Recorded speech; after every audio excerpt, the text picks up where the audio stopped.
Hey everyone, and welcome back. Today we're diving into the book of Ruth, Chapter 2. It's a short but really powerful chapter. It really is. And it's packed with some fascinating ancient wisdom that surprisingly still has so much relevance in our modern world. Absolutely. So to set the stage, we're introduced to Ruth, a Moabite widow who shows incredible loyalty to her mother-in-law, Naomi. They've both been through a lot, losing their husbands. Right. But instead of just giving up, Ruth decides to take charge of their situation. Yeah, she's really a remarkable character. I mean, she could have just sat back and, just wallowed in her grief, but she doesn't. She doesn't. She takes action. Exactly. She's proactive. And that's where we see her going out to glean grain in the fields, which was a practice in ancient Israel that allowed the poor and widows to gather leftover crops after the harvest. It was like a safety net, right? So like a social safety net. Exactly. But it was still hard work. I mean, imagine being out in those fields all day, bending over, picking up grain. Oh, absolutely. Backbreaking work. It really shows her determination to provide for herself and Naomi. Definitely. And it's through this act of initiative that she encounters Boaz. Now, Boaz is a wealthy landowner, and guess what? He just happens to be a relative of Naomi's deceased husband. Now, that's interesting, isn't it? Like some might call it a coincidence. Right. But the text kind of subtly hints at something a little bit deeper. The concept of divine providence.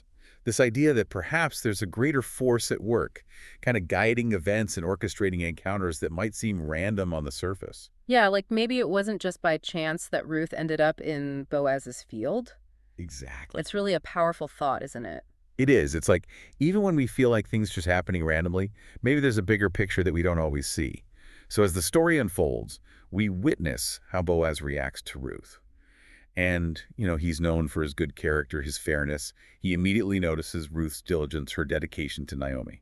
He's really impressed by her, and you can tell that he respects her. Yeah, absolutely. Yeah. And that's where his kindness really shines. He doesn't just acknowledge her presence, he actually goes out of his way to make sure that she's safe and well taken care of. Right. He tells his workers to be respectful towards her, even allows her to glean more grain than usual. Yeah, he even invites her to share meals with them. I mean, talk about going above and beyond. It's a really beautiful example of how simple acts of kindness can have such a huge impact. They can, especially coming from someone like Boaz in a position of power and influence.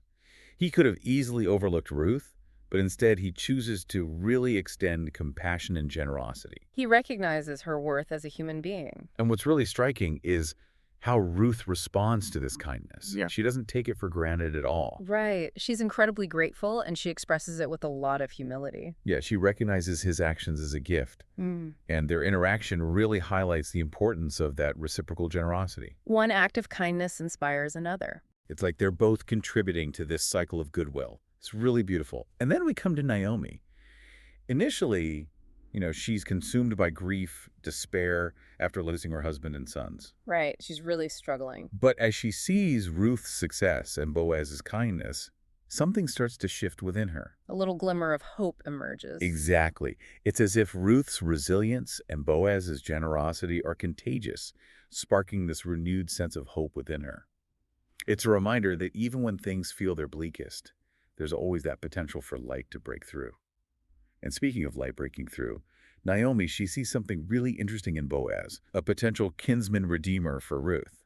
Now, that term might sound a little archaic, but it was actually a vital social safety net in ancient Israelite culture, especially for vulnerable widows. Right. So essentially, a kinsman redeemer was a relative who had a duty to step in and protect a widow within their family. To provide for them. Exactly. And in some cases, even marry them to continue the family line. Right. And Naomi, she sees this possibility with Boaz, and it starts to give her hope that maybe, just maybe, their fortunes are about to change. It's a fascinating twist, right? It is. And it really sets the stage for what unfolds in the next chapter. It does. So much to unpack there. It really is amazing how, this ancient story it speaks to these really universal human experiences.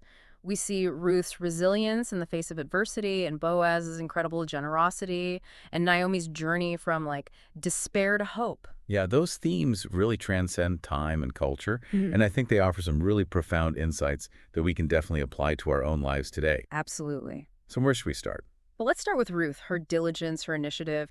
In our modern world, this might translate to taking ownership of our career paths, right? Or pursuing further education, or maybe starting that like side hustle we've always dreamed of. It's about being proactive, seeking out opportunities, and not letting circumstances define us. It's about realizing that we have the power to shape our own destiny. I love that. And then we have Boaz, his extraordinary generosity. Now, in a modern context, it doesn't just have to be about giving money, Right. although, that's definitely important too. But it can also be about offering support, mentorship, just a listening ear. Yeah. Those simple acts of kindness that can make a world of difference. Like being that person who lifts others up, who encourages them, helps them to shine. Exactly. And what about Ruth's gratitude? Oh, that's so important too, especially in today's world where it's so easy to get caught up in our own lives. But cultivating gratitude, taking time to appreciate the good things we have, to acknowledge the people who support us, it can make such a difference in our relationships and even our overall well-being. It's a reminder that we're not alone in this world. Exactly. And it brings us to that theme of hope, which Naomi's transformation really illustrates beautifully. Right. Even when we're faced with challenges, setbacks, it's so crucial to hold on to hope, To look for those glimmers of light even the small ones. and allow them to guide us forward.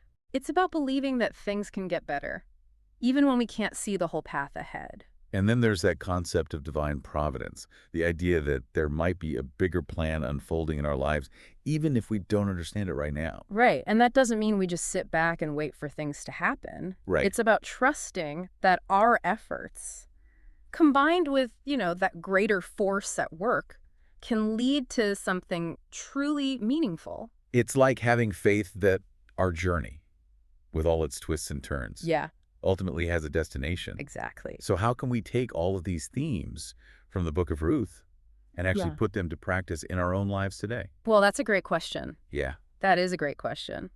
It's really incredible how, these stories from thousands of years ago can still give us such practical wisdom for our lives today. It's true. It's like those universal truths, they really shine through no matter what time period you're in. Totally. So let's unpack this a little bit. How can we actually take those themes from Ruth Chapter 2 and apply them to our modern world? Yeah. Where do we even begin? Well, we can start with, Ruth's incredible work ethic, her diligence, and how she took initiative. In our modern world, that might mean taking ownership of our careers or maybe pursuing, further education or even starting that side hustle that we've always thought about. It's about being proactive, not just waiting for things to happen, but actually going after what we want. I love that. It's about owning our destiny, right? Exactly. And then we have Boaz and his amazing generosity. Now, obviously, in today's world, that doesn't always have to mean giving money, although, that's always a good thing. But it could also be about offering support to others, maybe mentoring someone or just being a good listener. Those small acts of kindness can have a huge ripple effect. It's about being that person who lifts others up Yeah. and encourages them to be their best selves. Yes, exactly. And let's not forget about Ruth's gratitude, right? It's so easy to get caught up in our own lives and just take things for granted. But actually cultivating gratitude, taking time to appreciate the good things we have, recognizing those who support us, that can be incredibly powerful for our well-being and our relationships. I could like the saying, it's not happy people who are grateful, it's grateful people who are happy. Yes, totally.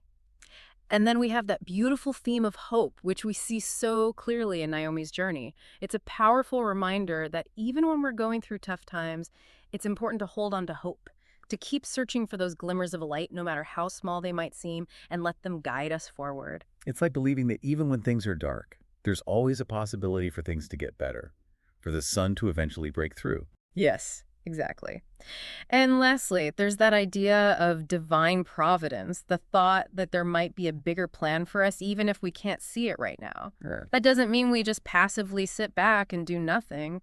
It's more about trusting that our efforts, when combined with a greater force, can lead us to something truly meaningful and fulfilling. Like having faith that our journey, Right. with all its ups and downs, ultimately has a purpose. Exactly. So as we wrap up our deep dive into Ruth Chapter 2, I hope you're leaving with a renewed sense of inspiration and a deeper understanding of how these ancient lessons can still be so relevant in our lives today. It's amazing how these stories from so long ago can still speak to us in such powerful ways They really care. and remind us of the things that truly matter.